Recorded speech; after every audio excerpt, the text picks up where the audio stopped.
Hunter skill is one of the most diverse skills in the game. You can head to the Hunters Guild and complete Hunter Rumors, gather up skilling supplies from Herbivore, or receive passive experience doing your birdhouse runs. But for me, who can only access these chunks, I'm going to have to catch over 200,000 butterflies instead. Why? Well, this is my Xtreme One Chunk Ironman. I have to complete everything possible in a chunk before randomly rolling a new one. This could mean killing thousands of a single NPC, getting a 99 using some of the worst methods possible, or even catching hundreds of thousands of butterflies. And have you ever caught a butterfly? Because they are one of the slowest hunter methods in the game. And after testing them for a while, I discovered the biggest issue wasn't even the low experience, but the run energy required instead. I only managed to catch a couple of black warlocks last episode before I ran out of run energy, so I increased my agility XP to help with all the running around. And now that I'm level 50, I'm excited to see if the increase in my agility level makes this grind a bit easier. I decided to test them out again, and while the extra run energy was pretty helpful, they were still incredibly annoying to catch, so I needed to think of some alternatives to make the 9900 grind faster, or at least more bearable. I decided to do some research into their fail rates, but the wiki actually has very little information about butterflies, so I decided to contact Jagex for some more information and came up with this table right here. At my current level, I only have a 58% success rate, which is barely over half. I decided I need to figure out a way to improve my catch rate, which meant increasing my hunter level first.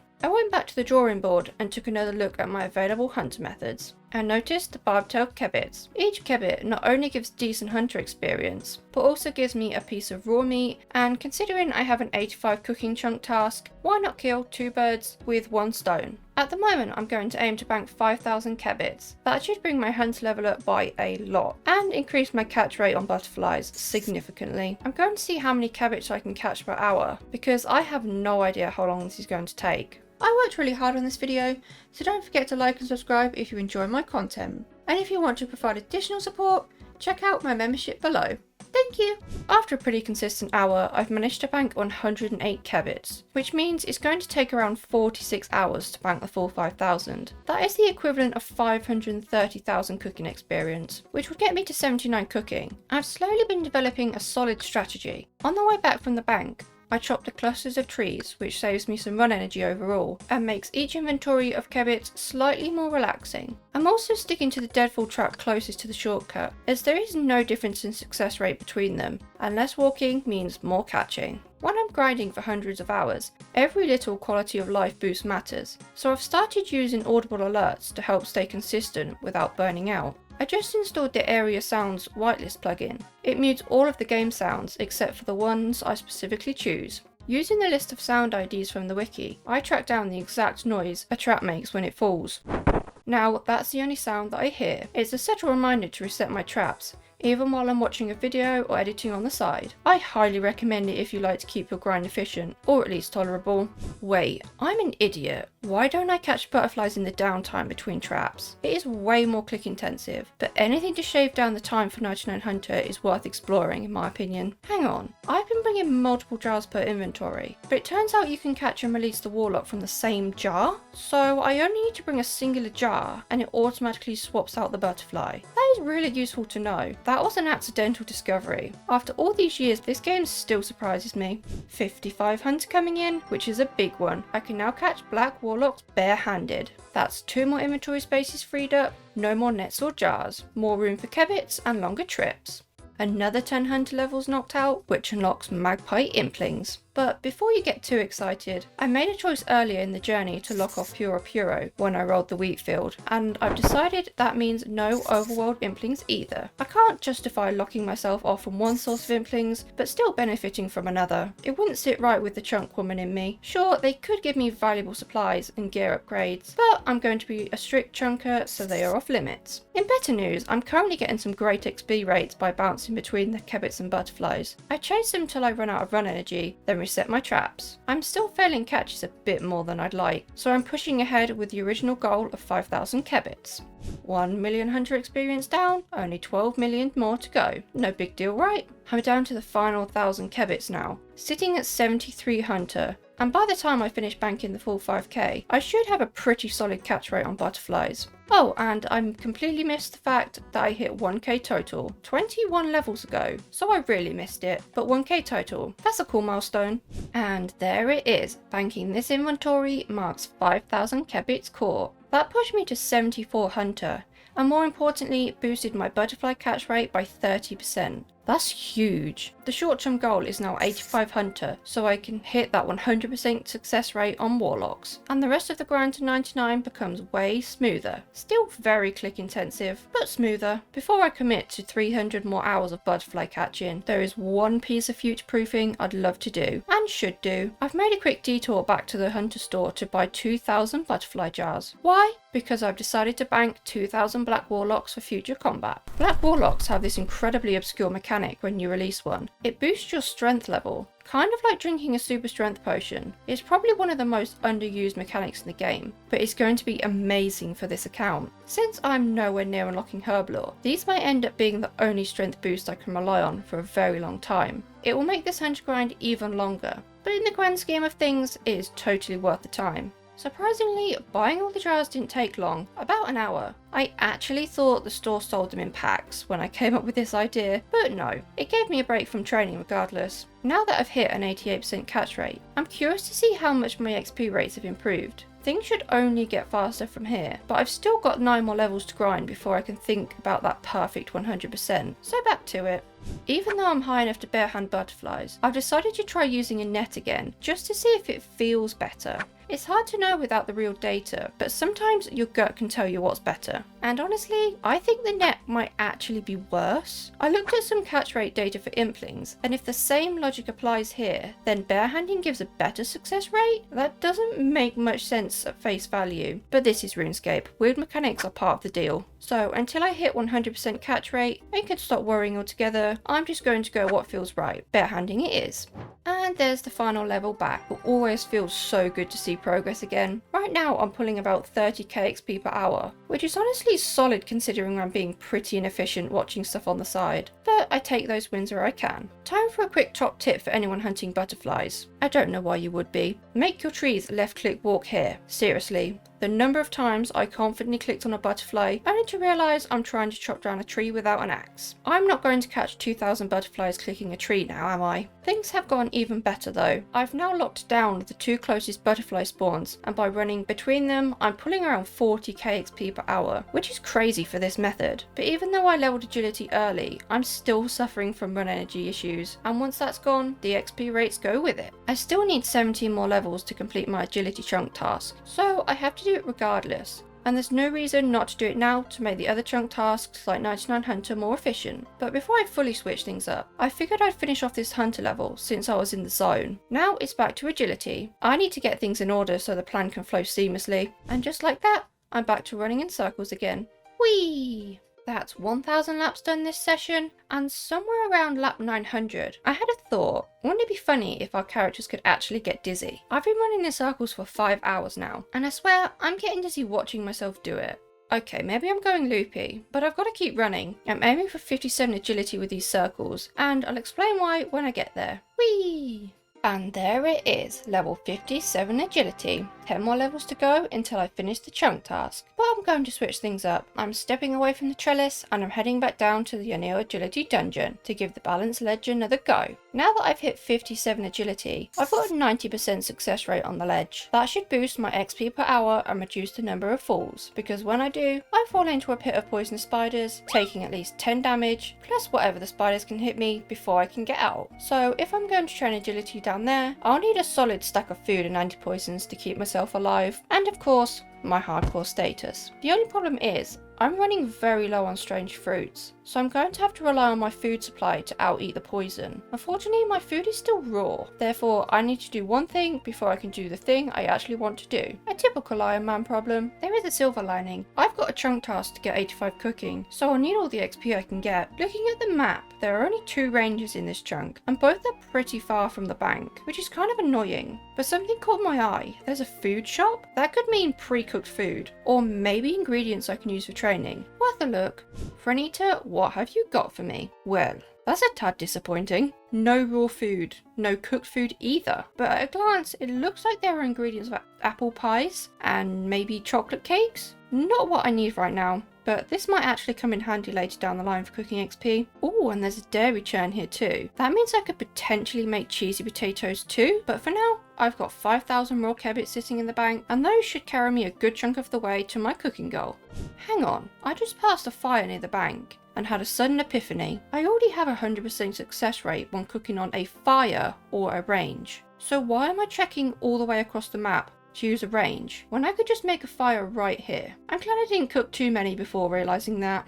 I quickly chopped down some logs to make the fires. I think even though I just spent time getting the logs, this will still be faster than running to the range, especially with over 5,000 meats to cook. There's the first cooking level coming in. These kebbits won't be enough to hit 85 cooking. I think I already have a plan for the rest of the cooking XP, but I'll go into that later. They got me just shy of 80 cooking, a huge chunk of XP knocked out in one go. Now, just a few more birds and beasts to go, and I can get back to agility. Wait, what? These can only be cooked on a spit roast? What does that even mean? I've never seen that message before.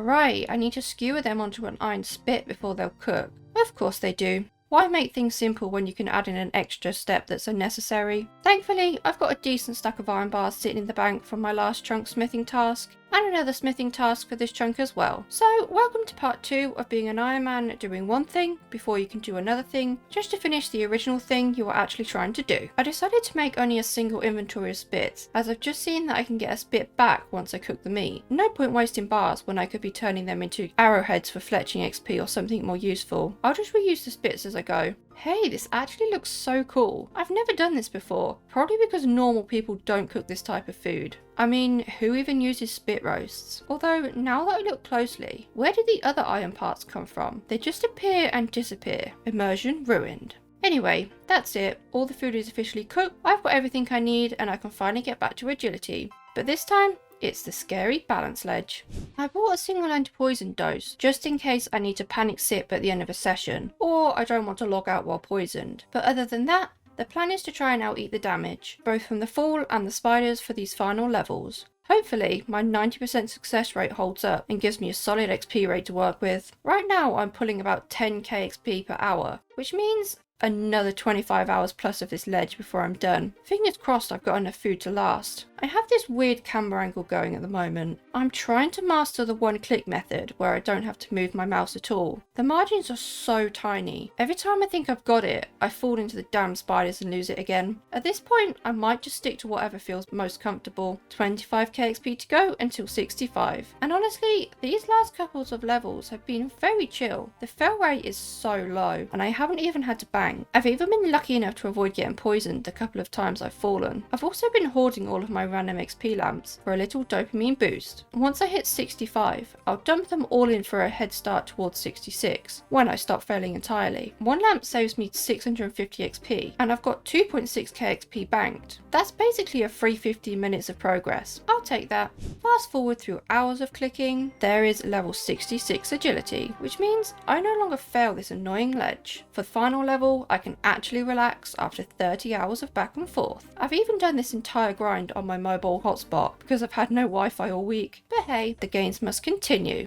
I found it! The mythical one-click sweet spot. I don't have to move my mouse at all. And now that I can't fail, it is beautiful. Perfect timing too. The end is finally in sight. One more cross of the ledge, and there it is. Level 67 agility. And a chunk task completed. Editing Charlotte here. It turns out it actually wasn't completed. I also needed to climb the rubble shortcut, but now it's the task completed. This was a bit of a detour from the main goal, but every chunk task completed is another step closer to a new chunk. Time to get back to the main goal at hand, the big hunter grind.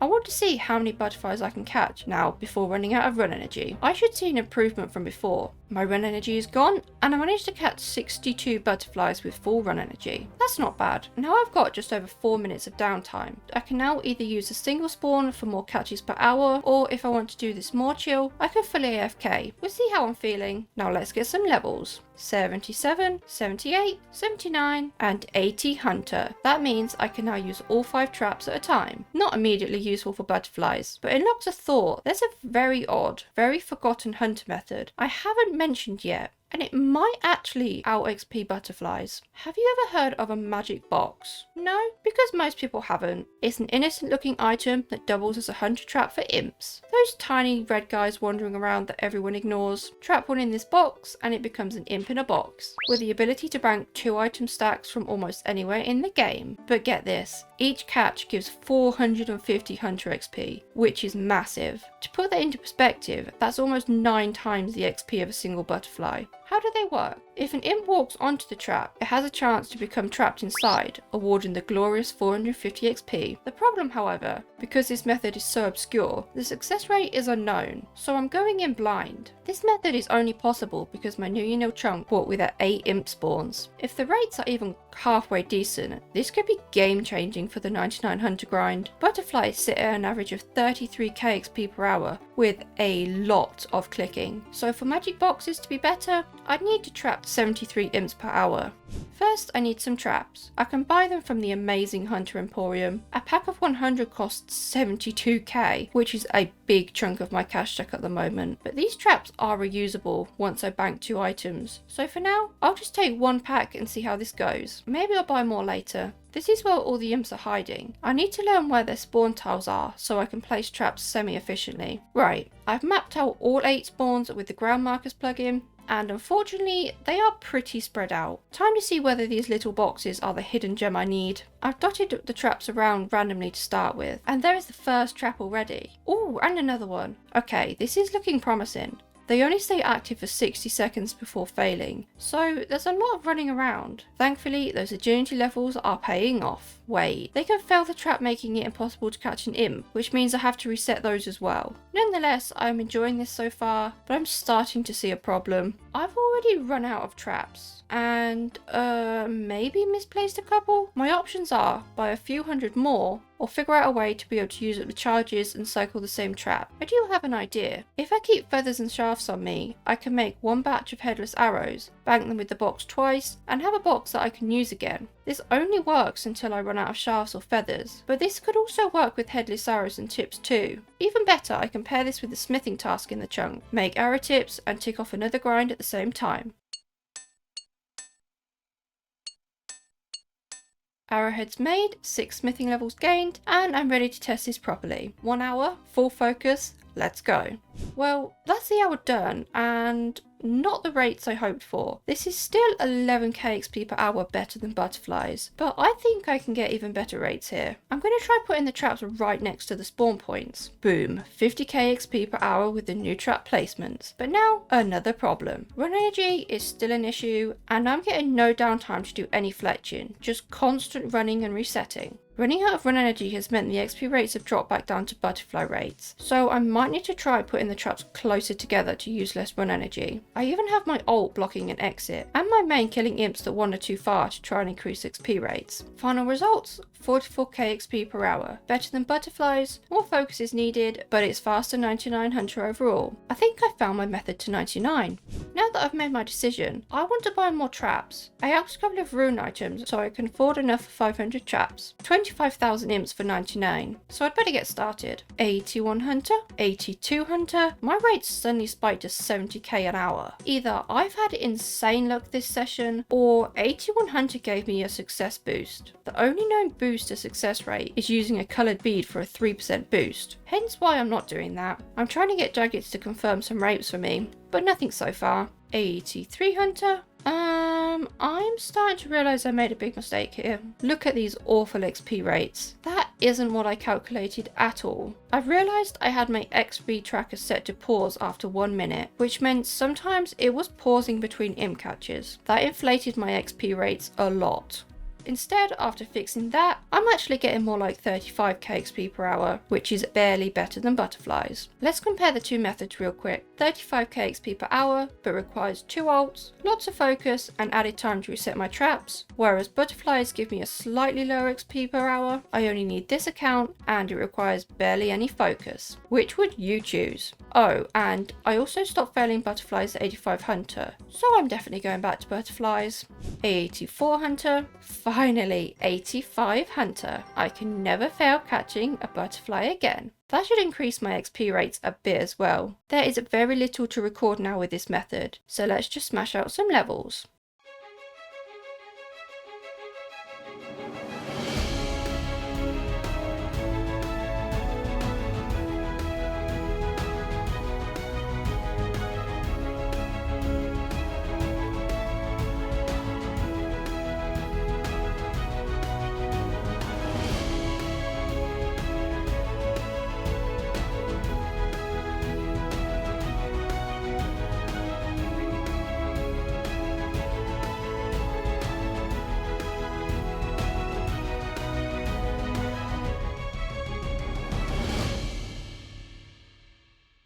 After over 500 hours, I'm almost done. I've even had to learn to catch butterflies left-handed during this grind because of wrist issues, so it's been quite the journey, but I can finally say it. The first 99 on the chunk account, 99 Hunter. I am so happy that it's over. I don't want to see another butterfly for a long time. Let's go and get that sexy cape. 199 Hunter cape, please. Look at that beauty. I'm going to be wearing that with pride. This seems like an amazing milestone to end this episode. I made some crazy level gains, 99 Hunter, and I even managed to lamp 38 to 44 smithing during this Hunter grind as well. Only a couple of tasks completed, but a huge task in there has been knocked off. So make sure to hit the subscribe button down below so you don't miss out on what comes next. Thank you so much for watching, and I'll see you next time. I would like to say a big thank you to those who joined my YouTube membership, my low tier Implings, Crispy Tater and my newest high tier Impling, Moodeg Man, and a special thank you to Davey for being a rare tier Impling. I really appreciate the additional support. If you'd like to join my channel, the button can be found below the video next to the subscription button. Thank you again.